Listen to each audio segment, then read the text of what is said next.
In Sweden, the burning of the Quran by a far-right anti-immigrant group has sparked 4 days of violent clashes in a number of cities. At least 3 people have been injured after police fired warning shots at protesters in one, and elsewhere police vehicles and other cars were set on fire.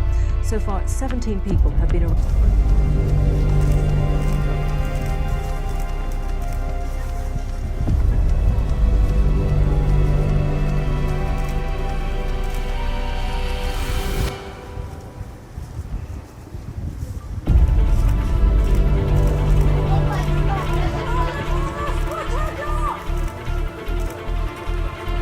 Ladies and gentlemen, today we find ourselves at the crossroads of a crucial debate, one that highlights the delicate balance between freedom of expression and religious sensitivity. Join me as we explore the recent events in Sweden and delve into the complexities surrounding the burning of the Koran. On a fateful day in Stockholm, Danish politician Rasmus Paludan ignited a firestorm of controversy by burning a copy of the Quran. While some may view this act as a blatant provocation, others argue that it falls within the realm of freedom of speech, a cornerstone of democratic societies. However, this act has not been without consequence. Muslim countries, including Turkey, Pakistan, Afghanistan, Iran, Iraq have voiced their condemnation, labeling it as racist and insulting, and will have deadly consequences in return to Europe and Sweden.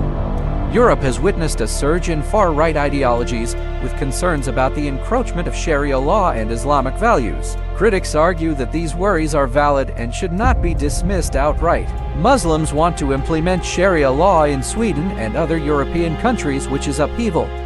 In the past, protests against Quran burnings have turned violent, with clashes between demonstrators and law enforcement. Stones thrown at police and even police cars set ablaze have marred these events. Shows how far Muslims can go against freedom of expression, showing true colors of Islam. We must also strive to protect the fundamental right to express oneself, even when Muslims are against it. Muslims can't teach Europe that how they should live and what they can do and what cannot do. They must respect Swedish rules and regulations.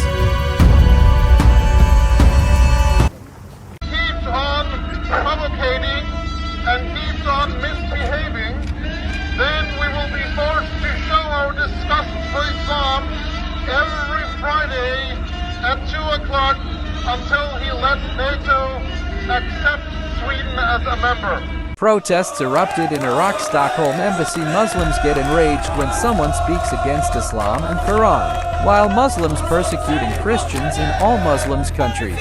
Christians in the country Pakistan are facing the worst. They are murdered, tortured, their property are destroyed.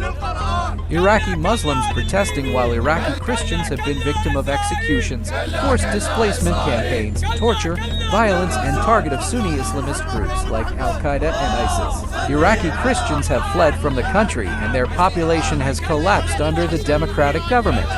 While in Pakistan protests erupts, they strongly condemns the despicable act of public burning of the Quran outside a mosque in Sweden on the occasion of Eid al-Adha. Such willful incitement to discrimination, hatred, and violence cannot be justified under pretext of freedom of expression and protest.